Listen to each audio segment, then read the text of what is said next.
ग्रामीण में जो गवर्नमेंट स्कीम्स होती है वो कैसे सर अभी जिस कार्यभार में हैं वो कैसे सर गांव तक स्कीम्स को पहुंचा रहे हैं, एग्जीक्यूट कर रहे हैं। और हिमाचल तो या 80% हिमाचल तो गांव में है। तो अब गांव में आपकी जो मूलभूत जरूरतें हैं, जो बेसिक नीड्स हैं, वो क्या है? जब वो 1.5 लाख के करीब है, जिसमें प्रत्येक परिवार जो है वो 120 दिन की दिहाड़ी लगा सकता है, जिसमें आज की डेट में 300 रुपए दिहाड़ी है। तो मनरेगा से आप ये सोचें कि 120 में 300 रुपए की दिहाड़ी। अध्यापक और बीडीओ और अलग अलग जगह सर ने काम किया हुआ है। चंबा से लेकर हमीरपुर तक सर ने काम किया हुआ है अलग अलग जगह पोस्टिंग पे। तो सर जानेंगे कि कैसे उनका सफर रहा। और हम शर्मा आज धर्मशाला में जो आज के हमारे गेस्ट हैं वो चंद्रवीर सर हैं, जिनसे बात करेंगे कि ग्रामीण में जो गवर्नमेंट की स्कीम्स होती है वो कैसे सर अभी जिस कार्यभार में हैं वो कैसे सर गांव तक स्कीम्स को उनको पहुंचा रहे हैं, एग्जीक्यूट कर रहे हैं।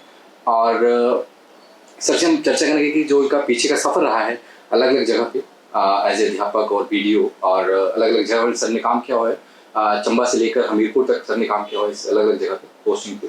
तो सर जानेंगे कि कैसे उनका सफ़र रहा और हम जैसे लोग कैसे सर से सीख सकते हैं और अपनी ज़िंदगी बदलाव ला सकते हैं। स्वागत है सर आपका। धन्यवाद, नमस्ते सर। सबसे पहले ये चीज़ जानेंगे कि एज ए डायरेक्टर यहाँ पे क्या कार्य होता है? बेसिकली जो आपका रूरल डेवलपमेंट है, जो ग्रामीण विकास है जी, 2 पार्ट हैं, पंचायती राज और ग्रामीण विकास। मैं जो ग्रामीण विकास वाला पोर्शन है मैं वो देखता हूँ जिला स्तर पे। जी, हमारे आगे अधिकार क्षेत्र में बीडीओस काम करते हैं, खंड विकास अधिकारी, उनके पास फिर पंचायतों का कंट्रोल रहता है।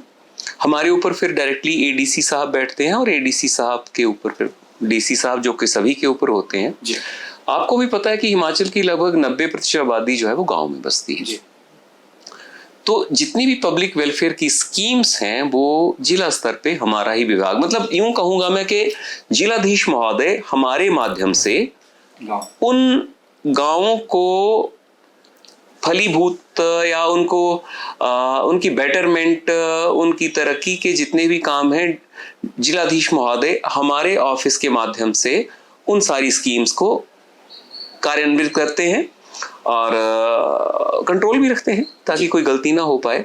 तो जैसा मैंने पहले कहा कि 90% हिमाचल तो या 80% हिमाचल तो गांव में है। तो अब गांव में आपकी जो मूलभूत ज़रूरतें हैं, जो बेसिक नीड्स हैं, वो क्या हैं?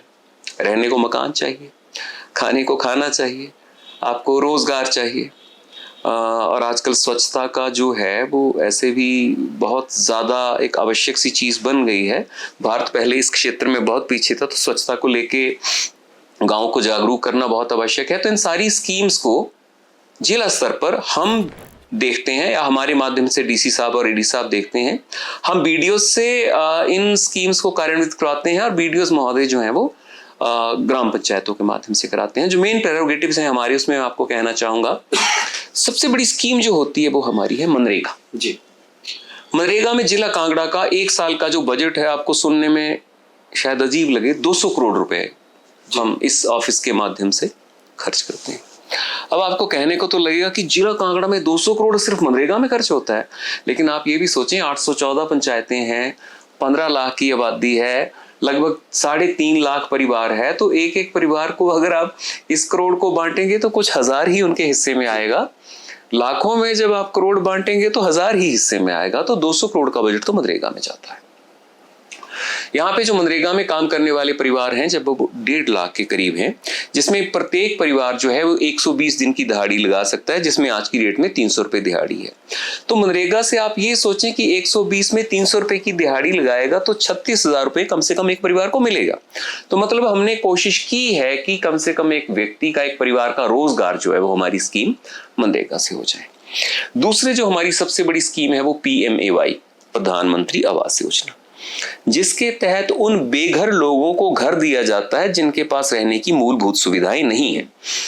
तो इस समय जो हमारा फेज चला हुआ है उसमें हमने 47,000 घर निकाले हैं। 17,000 को पहले मकान दे चुके पिछले 1.5 साल में, और 47,000 घर हमने बीडीओस के और पंचायतों के माध्यम से निकाल लिए जिनको घर देना आवश्यक है।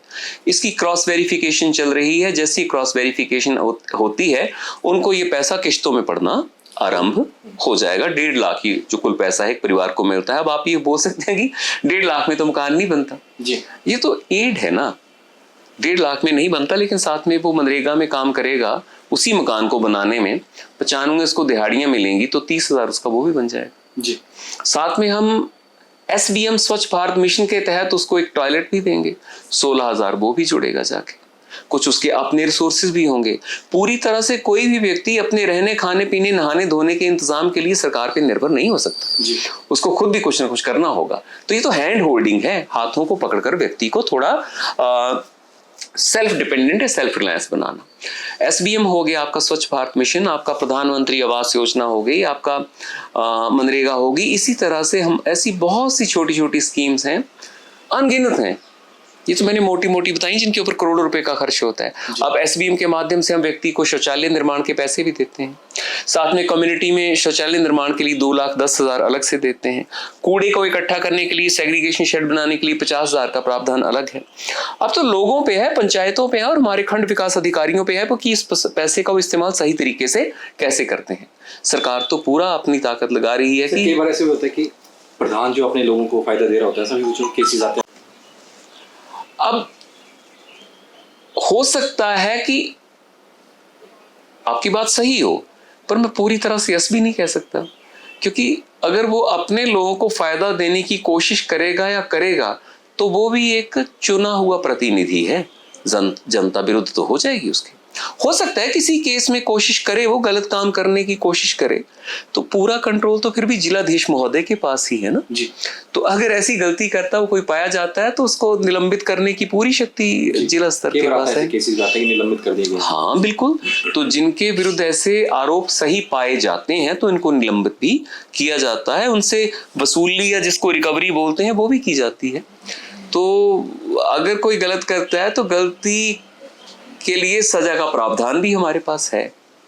और इतना तो मैं कहूंगा कि देखिए, अगर सभी लोग 100% काम करना शुरू हो जाते तो भारत देश तो नॉर्वे, स्वीडन और फिनलैंड से पहले ही आगे निकल गया होता। तो कहीं ना कहीं कमियां खामियां प्रधानों में ही नहीं है, हम अधिकारियों में भी तो हैं। हम भी तो हो सकता है कई कामों को सही ढंग से ना कर पाते हो या जनता की सारी शिकायतों को ना सुन पाते हो, तो कमियां तो सब में है, पर फिर भी मंशा ये होनी चाहिए कि काम जितना अच्छा हो जाए उतना बेहतर है। सर, आप जैसे हिमाचल का लगभग बड़ा डिस्ट्रिक्ट है, जनसंख्या वाइज भी बड़ा है, तो कैसे आप एक नूरपुर जैसा प्लेन एरिया है और एक बड़ा बंगाल जैसा एरिया है आपके पास, तो वो कैसे कैटर करते हैं आप या कैसे उस चीज़ को संभालते? ये मुश्किलें तो मैं मानता हूं कि जिला कांगड़ा में रहती हैं, कि जिला कांगड़ा एक बहुत बड़ा जिला है। अब जैसे मैं इससे पहले हमीरपुर में था, हमीरपुर में काम करना थोड़ा आसान है, केवल 5 खंड विकास अधिकारी हैं, यहाँ पे 18 हैं। एक तरफ बिल्कुल पहाड़ है जहां मुल्तान में आज भी बर्फ पड़ी होगी, और एक तरफ इंदौरा है जहां पे गर्मी के मारे आप बाहर खड़े हो जाएंगे तो ऐसे लगेगा कि आपकी चमड़ी पे जो है वो गर्मी के तीर अंगारे पड़ रहे हैं। मुश्किल है, लेकिन हार्ड वर्क के साथ अगर आप एक स्मार्ट वर्क करें तो चीजों को करना आसान है। अब हमारे जिलाधीश महोदय भी पूरा जिला संभालते हैं, थोड़ा सा काम हमें अलग तरीके से करना पड़ता है। मैनेज मुश्किल जरूर है, असंभव नहीं है। यही कारण है कि मैं आपके पास आज की डेट में 6 बजे भी यहाँ बैठा हुआ हूँ। आपके जाने के बाद भी थोड़ा काम करूंगा, मेरा घर ही लोकल में है तो चलो 7, 7:30 में काम करके निकलूंगा। जिला बड़ा होगा तो काम भी बड़ा होगा, काम बड़ा होगा तो आपको थोड़े ज्यादा काम करना पड़ेगा। तो काम को करने में हर्ष भी क्या है, मजा भी तो आता है ना उस काम को करने का। कम से कम रात को मैं सोऊंगा घर जाके तो निश्चिंत होकर सोऊंगा कि आज का काम मैं अपना होमवर्क जो मैं ऑफिस में करके आया, हो जाता है मैनेज। मंशा हो तो बड़ा जिला भी संभाल सकते हैं, मंशा ना हो तो छोटा सा भी नहीं संभालेंगे। एक चीज सर, आपका सफर कैसे रहा, मतलब आप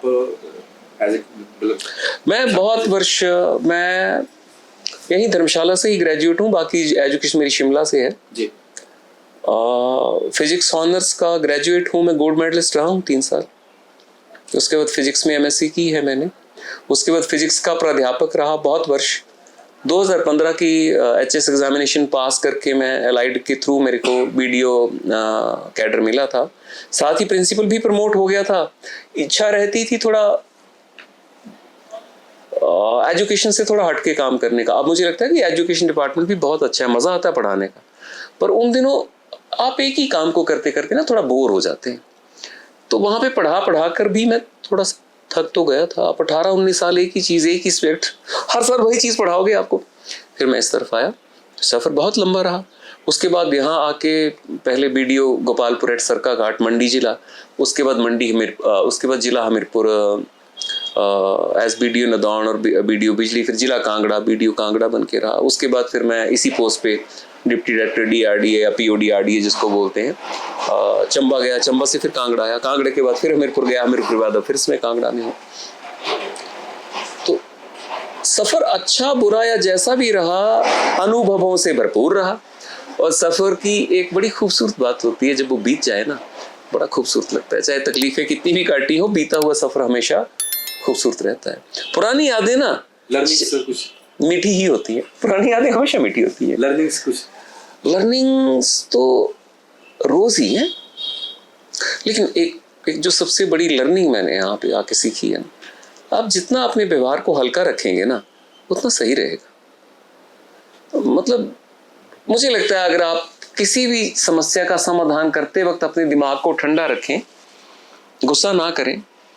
दिन में इतना जरूर है कि कई बार 200 फोन भी आ जाता है मुझे, हो सकता है 100वें फोन के बाद मुझे चिढ़ होने लगे, तब आप उस चिढ़ को एक साइड पे रख के ढंग से फोन को सुने, तो उस फोन से भी आपको लर्निंग मिलेगी, उस कॉल से आपको लर्निंग मिलेगी। जो व्यक्ति आपसे कुछ चाह रहा है वो किस तरह से चाह रहा है। दूसरी चीज जो मैंने सीखी है, लोगों से आप जितना छुपाओगे अपनी स्कीम को, जैसे कुछ लोगों का होता ही है, आपकी समस्याएं उतनी बढ़ेंगी। आप जितना बढ़िया लोगों को बताओगे ना कि ये काम ऐसे होता है, आपको ऐसे करना चाहिए, व्यक्ति भी शुक्रगुजार होगा, दफ्तरों में लगने वाले उसके धक्के भी कम होंगे, आपके मन को तसल्ली भी रहेगी और आप ही को आसानी होगी, क्योंकि व्यक्ति को समझ में आ गया है कि इस कार्य को करना कैसे। आप अध्यापक हैं, एक सवाल समझा रहे हैं किसी बच्चे को, ढंग से समझा देंगे, वो एक बार में समझ जाएगा, तो पूरी जो एक्सरसाइज जिसको हम बोलते थे प्रश्नावली, वो प्रश्नावली कर लेगा। अगर समझ में नहीं आएगा तब तो बार बार वो एक एक प्रश्न कर लेके अध्यापक के पास दौड़ेगा। तो मेरा ये सबसे, जो मुझे लगता है मेरा एक्सपीरियंस है, जितना अच्छा आप समझा पाएंगे।